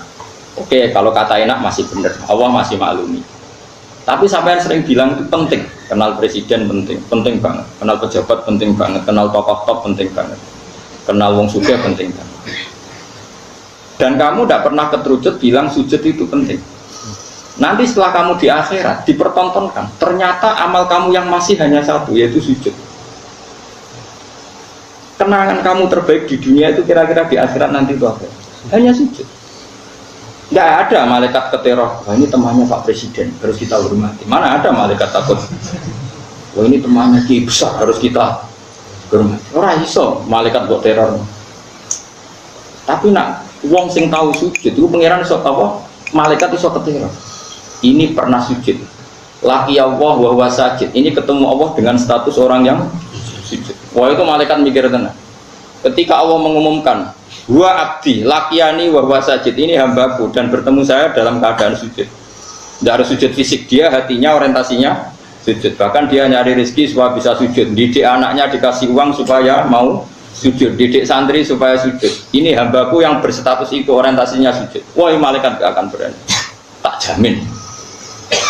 Karena dia sesuai penting sing disifati Allah, yaitu paling penting menurut Allah status hamba adalah yang sujud, wasjud waqtarib wakum ma'an sajidin, wasjud robbaka wa'bud robbaka, itu status. Saya ulang. Nah status ini yang cara Allah penting. Kenangan kita di dunia sujud. Kemana aku ngekei mangan Hasan biha ya ben sujud, anak putuku tak didik ya ben sujud, sampai tak manja masalah finansial ya ben gelem sujud. Bahkan kita makan supaya ben kuat. Kalau kita rentetannya begitu, maka kita berstatus sajid, orang yang orientasinya. Dan status ini yang penting. Sehingga nanti di akhirat itu dicek. Wa yut'auna ila sujudi fala yastati'un. Orang yang sujudnya tidak ikhlas nanti dicek. Ketika kita kenal presiden, kenal menteri, kenal kiai besar, sombong, bangga, pas sujud biasa-biasa, nanti ditakar sama Allah. Baru dipertontonkan ternyata sujud itu penting, relasi-relasi itu gak penting. Itu lagi mendingin. Gusti ternyata penting sujud ya, timbang kroni-kroni dari pengiran sekeliwat. Di sini kita sering salah memilih barang yang benar-benar hak dengan barang-barang sing mau gawanane laibun. Loh, saya itu pernah, ini kisah nyata yang pada diri saya. Saya itu pernah kenal seorang profesor, dia akrab sama saya. Itu saya pulang, itu nyari kiai desa sehingga nggak ada yang peduli. Terus di hati saya, ya Allah, jika saya bangga karena kenal tokoh dunia, ini supaya jadi kafarah saya. Saya kenal gus-gus besar di Sarang, di Lirboyo, di mana-mana saya kenal gus-gus besar. Tapi saya juga kenal kiai-kiai cilik, termasuk korbannya Mustafa. Supaya saya tidak sombong, saya kenal gus-gus besar itu sombong, kenal gus-gus gede. Dan kalau itu iya, saya berdosa. Tapi nak kenal Mustafa Rukin kan nggak mungkin saya sombong. Nak kangelan nih, paham? Terus dititipi anak, terus modelnya yang lolah, pokoknya hasilnya. Nah itu insya Allah gajarannya gede. Ini penting tak ajarkan supaya kamu tahu mana sih yang jadi ridhani Allah. Kita ini sudah kesuwen, kejebak untuk kepentingan dunia. Makanya saya percaya, nak Rasulullah itu nabi tenan, tambah tua tambah percaya. Nabi orang nabi tenan dia. Nak nyifati sujud itu ngendikan begini, sama siapa hadisnya. Wa hatta takuna sajdatul wahidatu khairan minad dunya wa ma fiha. Sehingga nanti satu sujud lebih baik timbang dunia dan isinya. Coba misalnya Anda tidak pernah sujud, kenal presiden, kenal Donald Trump, kenal relasi seluruh dunia. Kemudian kemana saja kamu pakai pesawat jet pribadi, kemana saja disambut bak seorang raja. Kemudian Anda mati, pakai status apa coba kamu ketemu pangeran? Tapi kalau kamu pernah sujud di dunia, itu cek ono harapan di sepuro pangeran karena pernah berstatus sebagai hamba, yaitu pernah apa? Jika Nabi nyifati sujud itu khairan minad dunya wa ma. Nabi pernah mengatakan, kamu harus sholat kalau bisa sholat sebelum sholat subuh. Fadilahnya sholat sebelum subuh itu lebih baik dibanding dunia dan isinya. Itu nak wong koyok kue mesti rapaham, tak jamin rapaham. Maksudnya piye? Ya iman tapi rapaham. Ya saya kita paham, no maksudnya Nabi. Kue kenal Ruki, kenal Mustafa, itu ada gunane. Tapi nak sujud itu ada gunane. Sampai yang akhirat, ya itu yang lebih apik dibanding dunia saya. Ojo kok terus, aku nak wis sholat sedurunge subuh terus dua kapitalis. Nah, kowe nak wis ngono iku matilah. Iku insyaallah mlebu swarga. Lane kan akan malaikat bacaan ayat iki. Kula nate ngaji malam kuwi. Aku Senin. Sayyidina Umar juga gitu karena beliau adalah sahabat dekatnya Rasulullah. Dia ya persis Kanjeng Nabi. Tentu ya dengan kualitas yang berbeda. Pertama Sayyidina Umar ditusuk, yang nusuk dia itu orang Majusi, Abu Lulu al-Majusi. Dia seorang budaknya Mughirah, pokoknya orang Majusi, namanya Abu Lulu al-Majusi. Dengerin ini. Ini bukti nak Umar itu wali ini pangeran tenan. Ditusuk, itu darahnya keluar. Dia yakin mati. Itu pertama yang ditanyakan unik. Siapa yang membunuh saya? Ghulamul Mughirah al-Majusi. Dia adalah budaknya Mughirah, dia orang Majusi. Langsung bilang apa Umar? Alhamdulillah. Alladzi ja'ala maniyati biyadi rajulin la yasjudu laka sajdah fatuhajuni biha yaumal qiyamah. Matur nuwun Gusti, sing mateni kula tiyang sing mboten nate sujud. Sing karena sujud itu dekne iso bantah kula teng akhirat. Maksudnya begini, rungokno tenan nek panjen. Ben bar iki kena sujud tenan. Ora kudu bebo khusuk, pancen asli khusuk. Dan sujud tenanan itu ora urusan penampilan, paham nggih? Ora usah pesona. Maksudnya gini, rungokno tenan. Orang yang pernah sujud sekali saja sungkem teng jenengan Gusti itu potensi masuk swarga. Kula niku izin, gamane ngene, Umar itu pendendam. Pendendam apik. Umar itu pendendam. Pendendam apik wis ulang kaki. Maksudnya dekne ra rido sing mateni dekne kok mlebu swarga wis gak ikhlas blas. Tapi nak wong niku nate sujud teng jenengan Gusti, kula nuntut iku izin. Piye-piye tau sujud teng jenengan karena saya tidak siap mendapat pertanyaan dari Abu Umar. Wong itu tahu sujud aku kok ndakok neraka. Dia tidak siap dengan pertanyaan itu. Umar, wong itu tahu sujud sampai aku. Kok pokon aku nglebokno neraka piye wong tahu sujud sampai aku. Artinya dedame ora kasih nek ditakoki pengiran ngono dekne ra siap. Padahal dekne kok pengen sing mateni dekne mlebu. Makanya dia matur nuwun Gusti, yang bunuh saya adalah orang yang nggak pernah sujud sehingga dia bisa beradu argumentasi dengan saya hanya karena pernah sujud. Paham tidak maksud? Betapa esensinya sujud. Tapi kita enggak kesuwen. Satu ambisi, yang penting yang menang 0 sekian, puas. Kue sujud bedino itu nikmat terbaik Anda di dunia ya sujud. Liane itu variasi dulu. Kita bernegara butuh presiden, butuh caleg, butuh ketua partai, macam-macam. Ketua partai apa wae sing ketangkep, sing ora ketangkep. Itu variasi. Tapi kamu jangan pernah gantungkan negara ini pada itu. Negara ini pernah dijajah Belanda. Ya baik-baik saja karena diurusi pengen. Di CU Mojopahit ya baik-baik. Dulu ada PKI ya baik-baik saja. Saya ini mau ono pemuda milenial ya baik-baik saja. Paling banter cobaan anak pang ya baik-baik saja. Enteng, ini ngarepe pengiran ina dzalika ala wahi. Yes. Kowe ribet tak emdi ora duwe iman. Apa al-mudabbir ar-rusal. Nak maca asmaul husna do nangis. Tapi cek iman mbek makhluk. Ayo saiki sing mudabbir Allah apa manusa? Allah. Ar-Razzaq Allah ta manusa? Wes bener iman. Wes yakin. Iya enggak kira jelas. Ini ruang tenan. Sehingga sahabat dulu tuh nak jenenge sujud itu luar biasa. Sehingga kenangannya istrinya Nabi terhadap Nabi itu apa? Angger bengi sholat. Aisyah itu bojone Nabi paling ayu. Dites. Iku Nabi nak sholat tahajud itu turu mlumah ning ngarepe kan. Iku Nabi tetap sholat. Sampai jari Aisyah aku saking mangkel itu turu malah. Iku nak Nabi sujud, sikilku tak ingker. Engko nak Nabi sujud, apa nak Nabi ngadeg tak selonjorno. Itu bojo ayu ora ngarep tahajud yakin. Mulane bojomu elek maksudnya pangeran. Maksudnya pangeran ben apa? Terus elek kira. Anu was. Nabi itu sholat nganti sikile melentok. Itu ning omahe Aisyah ta omahe Hafsah. Dulu Aisyah jaraki turu ning arep.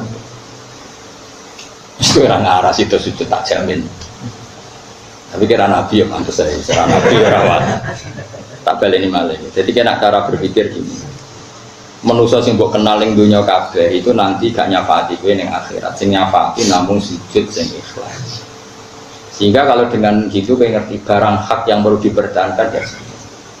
Nah, dari sujud ini kemudian kita berpikir milih presiden yang nggak ngalang-alangi sujud, milih menteri, milih. Lah itu nggak apa-apa kalau terusannya gitu. Oke, saya demi sujud memilih suasana kota Islam, memilih suasana komunitas negara yang Islami sehingga tidak melarang orang sujud. Oke, saya berteman orang kaya ben iso bangun masjid supaya yang sujud banyak. Saya bina pejabat supaya mengesahkan berdirinya masjid di kampung ini. Nah itu nggak apa-apa, tapi semua orientasinya sujud. Misalnya Anda hidup di Papua atau hidup di NTT, kemudian kamu sering ke bupati non Muslim, tapi demi supaya diizinkan bikin apa? Masjid. Nah, itu tidak apa-apa. Tapi Allah tahu semua orientasinya sujud. Nah, ini yang dimaksud Nabi Ibrahim, Rabbana liyuqimus sholat. Ya Allah supaya mereka mau sholat. Faj'al afidatam minan nas tahwi ilaihim warzuqhum minat tamar. Enggak apa-apa ya Allah, yang penting demi sholat. Enggak apa-apa mereka punya uang, enggak apa-apa mereka berkelimpahan hidup. Semua itu liyuqimus sholat supaya mau sholat. Itu enggak apa-apa, tapi dibalik demi apa? Mungkin saya ya kenal sama pejabat-pejabat, tapi dengan pejabat kenal kiai maka berorientasi ibadah. Setidaknya tidak melarang ibadah. Ya. Nah, kalau semua ini berarti lillah. Terus sampean ngandel kula. Lah iku jenenge innamal a'malu binniyat. Semua itu terserah. Nabi direwangi perang koyok ngono ya supaya sujud gak dilarang. Lah rumang samu piye? Mane sampai Nabi donga, Gusti, kalau pasukan ini kalah ndak akan lagi orang menyembah Engkau. Itu dungane ning Badar. Ora ning ndi.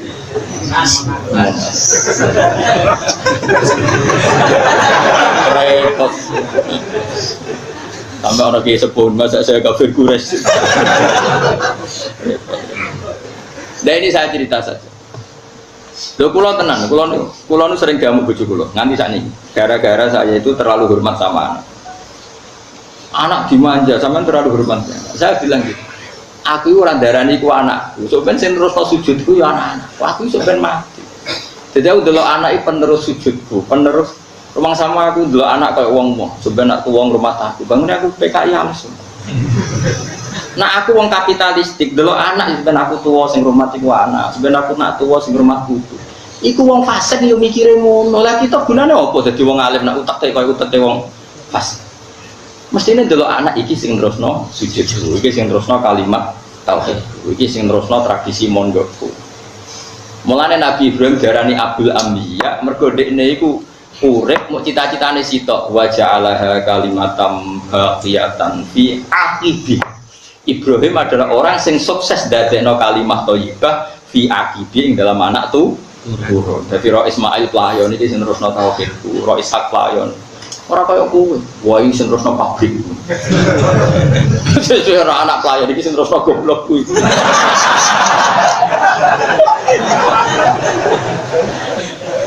Bareng anake goblok tenan pinter dong kok persis. Jadi wong yo mikir, jadi kabeh dunya rontatane terus. Lane ya Tuhan nafsul mut aina irji ila rabbiki radiyatan mardiyah fadkhuli fi ibadi. Dan ciri utama ubudiyah itu adalah nopo sujud. Mulane pertama surat Quran turun wasjud. Lah sampean nak takok carane sujud piye Gus? Karena tadi gampang saja, caranya sujud gampang saja. Sujud itu udah harus pas sholat seperti itu. Hati kita juga harus sujud. Otak kita juga harus sujud. Caranya adalah kita tahu semua yang ada di dunia ini hanya barang-barang sing gharur. Gharur itu banyak nipu. Itu tadi, misalnya saya mengatakan uang itu penting. Sebetulnya itu kalau kalimat ini kan batal. Misalnya, saya uang ini penting karena bisa melakukan apa saja. Dengan uang misalnya bisa dapat cewek cantik. Tapi misalnya faktanya punya uang banyak tapi ra ono wong ayu. Dengan uang saya bisa makan apa saja. Misalnya kamu punya uang miliaran tapi Allah tidak bikin beras, tidak bikin sate, tidak bikin apa. Berarti sebenarnya kalimat yang benar kan? Saya suka uang karena demi dapat perempuan cantik, misalnya. Ternyata perempuan cantik ini ditari sama uang nggak mau. Nah aku mesti gelem cek di lapangan. Banyak perempuan cantik yang kadung seneng rohin, bocah gue ra gelem. Sebetulnya kalimatnya Bani Adam banyak yang batil, cuma pendukungnya ada. Mereka pada batil ya, paham? Dengan uang bisa mendapat apa saja, ya buktikan. Orang yang uangnya triliunan, apa bisa mendapat orang cantik tertentu? Mesti bisa apa enggak? Enggak, yang solehah enggak mau. Paham ya? Tapi saya kan dicek. Enggak mesti kan? Cuma kalimat mesti itu digunakan seluruh dunia. Nah, di duit bisa apa saja. Kata apa saja itu coba apa? Terus dia bisa ke langit? Apa dia bisa mendapat perempuan sekenanya, semampunya? Semaunya enggak juga. Tapi kalimat ini dibenarkan. Makanya uang rata-rata walawit tabal haqqu ahwa'ahum la fasadati samawati wal ardu wa man fi dunya rusak mergo kalimat batil didukung masif. Mestinya jajal misalnya. Wah, nah, saya punya uang banyak bisa apa saja. Terus gue setruk iso tetep duwe ilmu akeh. Dapat perempuan cantik tapi terus gue kecelakaan. Terus impoten apa yo? Berarti yang benar kan kalimatnya gini.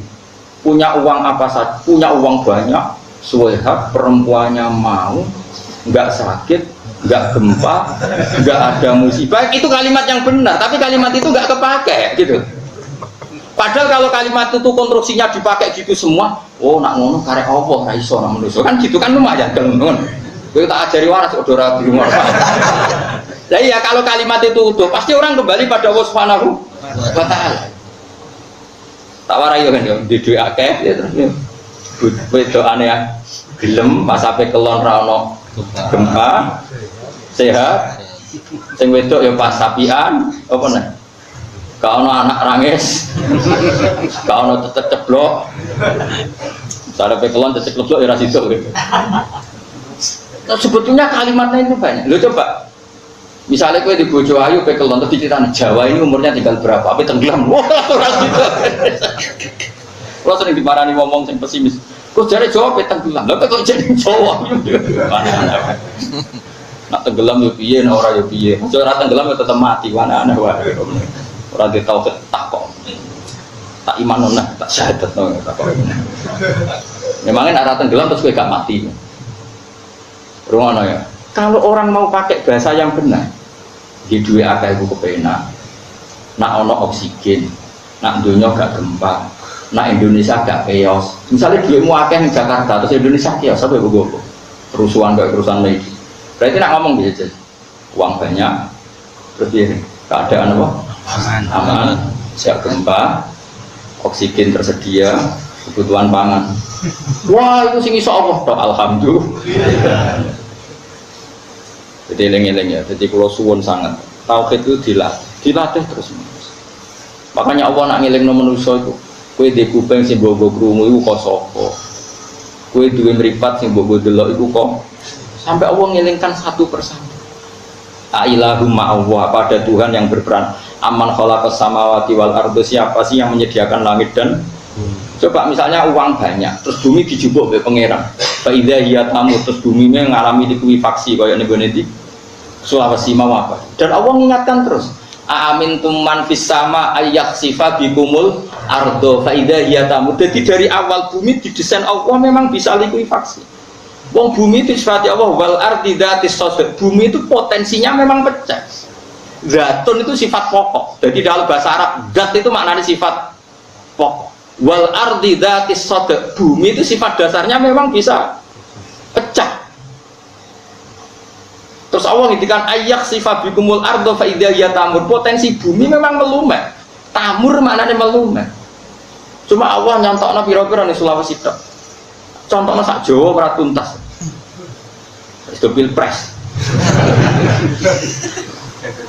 Coba, jadi Allah ingatkan, apa kamu merasa aman saja di bumi ini? Bumi ini potensi tamur loh, dong. Allah ingatkan, ayyak sifat bikumul ardo fa idza hiya tamur. Coba kalau orang iman seperti ini itu kan ambek pangeran sungkeman tenan. Ya Allah, matur nuwun cek iso ngaji. Iso tangi, matur nuwun cek iso tangi.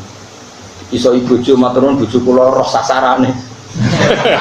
Nganti ngamuk tangga seputih Gusti. Itu kudu syukur.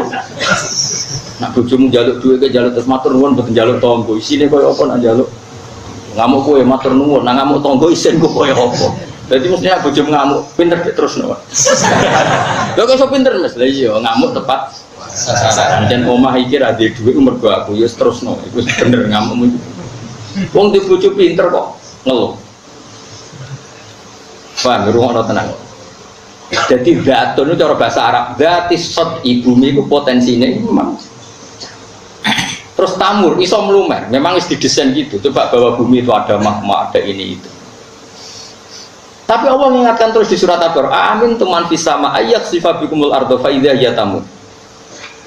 Dielengno terus. Air yang tiap hari kita minum, Allah ngelengno. Kul aro'aitu min asbaha ma'ukum ghorong famay ya'tikum bima imma'in. Mestinya meskipun sekarang air itu gampang, tapi kata Allah, saya bisa tahu-tahu membuang air itu. Terus air itu kemudian hilang, tertelan bumi. Faidah apa? Terus famay ya'tikum bima imma'in. Lalu siapa yang bisa mendatangkan air? Jadi dunia yang stabil ini Allah mengingatkan berkali-kali.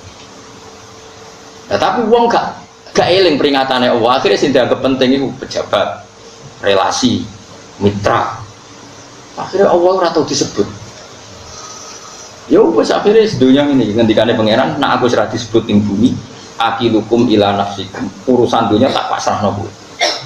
Akhirnya wong kangelan, mergo urusan ora diurusi Allah, tapi diurusi diri apa? Sendiri. Akhirnya wong gawe rumus. Pendidikan dia rumus, tiap ganti menteri ganti rumus. Presiden dia rumus, ganti presiden yo ganti rumus. Perlu siji apa cukup KTP gue ger. Lah misalnya bener sing kertu telu, sedurunge ana kertu telu ya wong wis mangan. Sing bener kertu siji sedurunge iku wis mangan. Dhisik endi wong makmur mek kertu iku. Jare wong sing wis makmur, kowe rong presiden aku wis sugih. Jare sing melarat, ya tetep melarat. Akhirnya, oh tetep Allah sing ngatur dunya apa. Tapi tetep aja golput ya maksud kula. Artinya negara itu urusan kedua. Pertama tauhid benar. Karena tauhid wis bener, kamu milih sesuai yang diperintahno Allah, ya sesuai nurani masing-masing. Yang penting ora sesuai order masing-masing. Karena guyonan Gus Dur paling masyhur. Gus Dur guyon paling masyhur. Dulu ulama-ulama itu ngendikan al-hukmu yaduru ma illatihi. Hukum itu berputar sesuai alasan. Sekarang al-hukmu yaduru ma ujratihi. Hukum itu berputar sesuai upahnya. Guyonan paling masyhur dengan antar kiai itu al-hukmu yaduru ma illatihi, itu yang benar, Pak. Tapi sekarang al-hukmu yaduru ma ujratihi.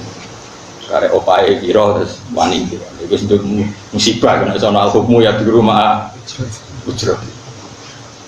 Geleng-geleng. Jadi kalau tentang putih-putih kampanye, lah tentang la ilaha illallah kayak ngoten.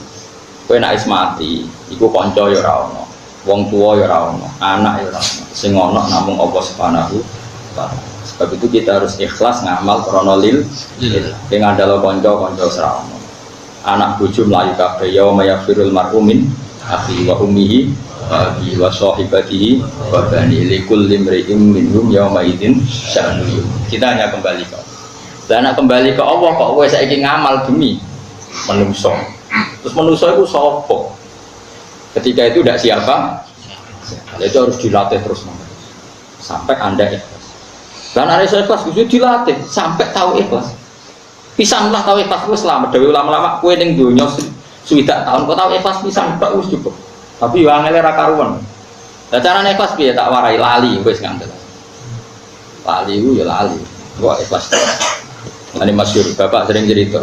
Biyen guyonane mung bapak kula mbah kula ngene keluarga lah.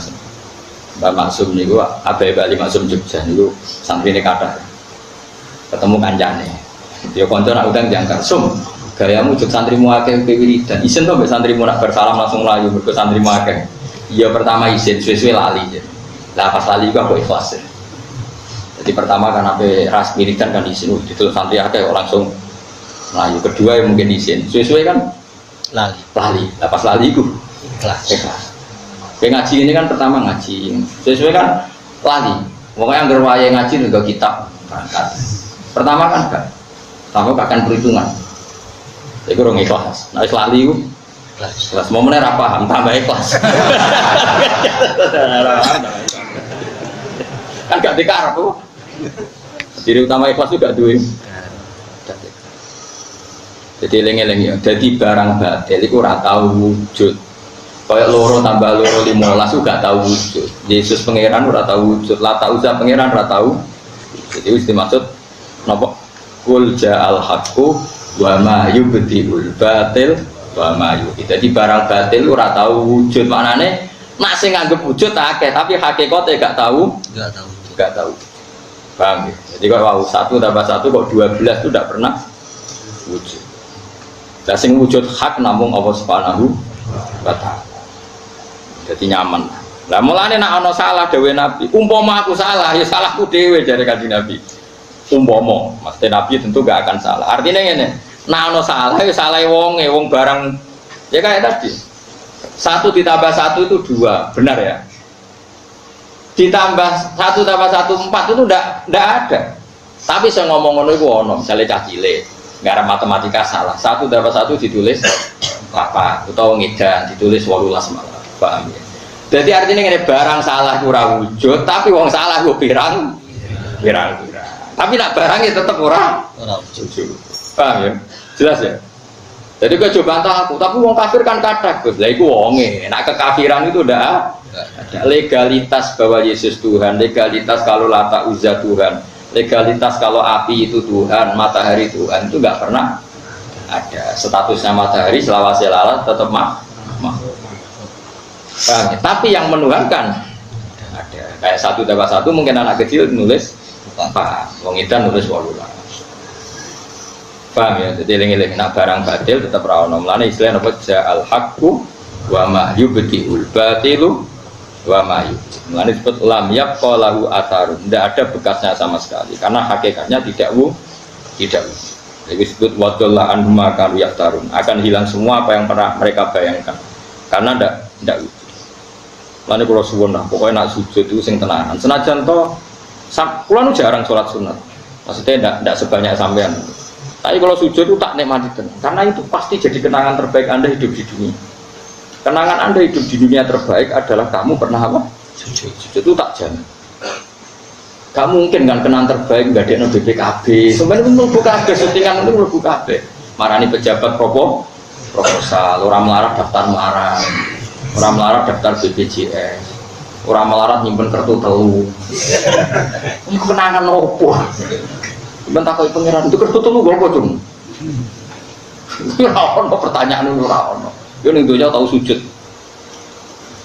Dan lagi tahu sujud pisan lah. Sementing sah. Maksudnya gue kan sholat fardu wis bedino, tapi gak mesti sujud temu napa? Ikhlas. Gue terus latih terus wis ora lali. Nah dadi imam sing rawan ra ikhlas mergo penampilan. Napa? Jadi makmum ora rasa mergo gremeng. Jadi biasanya masalah itu imam jaga penampilan. Ajane ape ora sujud suwi bareng imam terus disuwe-suwe. Wis masalah. Makmum probleme gremeng. Wah semane jebule suwi. Bareng makmum sing lagi khusuk imamnya cepet. Gak kemani dah. Makmum yo kacau gayane nompo tapi kurang ajar juga ini. Sing lagi seneng khusuk, nah imamnya kesusu kan mangkel. Sing lagi seneng cepet, nah imamnya khusuk mangkel. Jadi ora sinkron asline imam mek makmum iki. Mulane jamaah iku muga-muga nek iso ana 40 ben ana waline sitok. Lha iki wali iki sing nyafaati salat ing pidul-pidul iki. Wali-wali. Kok disepuro kabeh. Kok pangeran nak mirsani kekasih iku dikatutno wong pinggir-pinggire dikatutno. Ajane diengali sitok tok. Jadi ibarat sak bis ana waline pangeran sitok. Misale ibarate bis iku ape kecelakaan pangeran iku kasih kuning kono. Nah kecelakaan nak melok. Padha salati sak musala bedukan iki salate ra ketompo tapi ana sitok kekasih pangeran. Saiki rombongan iki ditompo Pak. Sing bidol-bidol iku melok. Melok ditompo. Nah iku alasan Imam Syafi'i kenapa Jumatan kon wong 40. Jadi kalau sekumpulan orang 40 itu pasti ada walinya satu. Kira usah takok sing ndi ya sing elek biasanya. Kena mau takok. Ya wali rata-rata ganteng gak sembrono. Kok ketakok mosok ku syarat wali ganteng barang malah darane elek ra trimo, darane ganteng ra trimo. Lah ngono iku ora bakal wali, takokan ngono iku wis bukti ra wali. Mergo wong brengkel apa? Lah wali sing piye? Ya biasane sing elek. Kating mosok wali ya, sing ganteng mosok syaratnya. Bon dua terus dong, pokoknya kalau suwon sangat, jadi yakinlah bahwa barang hak itu sing abadi. Makanya Nabi Ibrahim ketika njaluk wong Mekah nuti duit, itu dimulai Robbana liyuqimus supaya gelem sholat jenengan paringi rezeki. Supaya semua ini orientasinya demi sholat. Gak apa-apa kita cari uang, gak apa-apa. Kita berpolitik gak apa-apa. Misalnya orang Islam berpolitik di Indonesia supaya Islam mayoritas di parlemen. Kalau malimah parlemen orientasinya bangun masjid, lembaga-lembaga pendidikan gak apa-apa. Tapi yang penting berangkatnya dari semangat nopo ibadah. Lalu dimulai Robbana liyuqimus sholat supaya semua ini demi sholat. Nah setelah demi sholat gak apa-apa. Faj'al afidata minan nas tahwi ilaihim warzuqhum minasa. Mengkelau terus nang. Walau tarom pomo ningali sira ya Muhammad wa Muhammad itfazi unalikane padha kaget sapa ngakeh. Indal ba'si nalikane ketangi sangka kubur.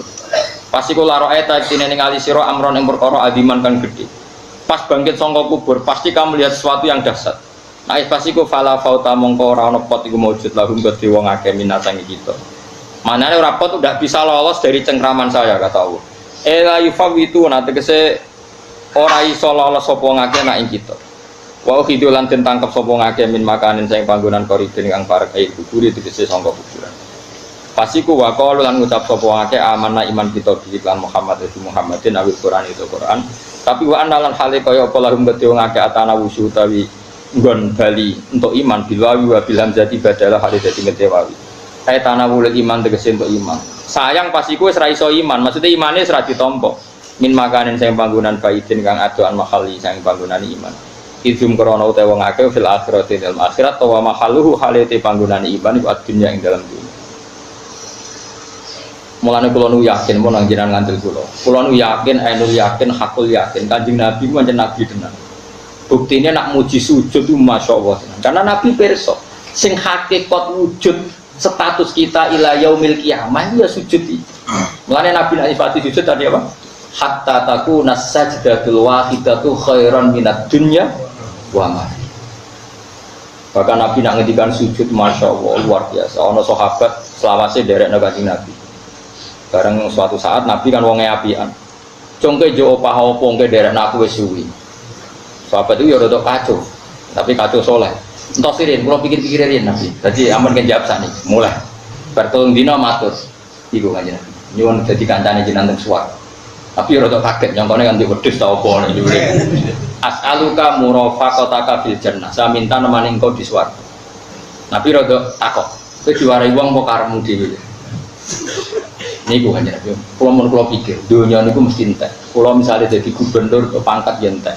Untuk apa entek? Sing abadi niku ngancani jenengan teng swarga. Apa kata Nabi?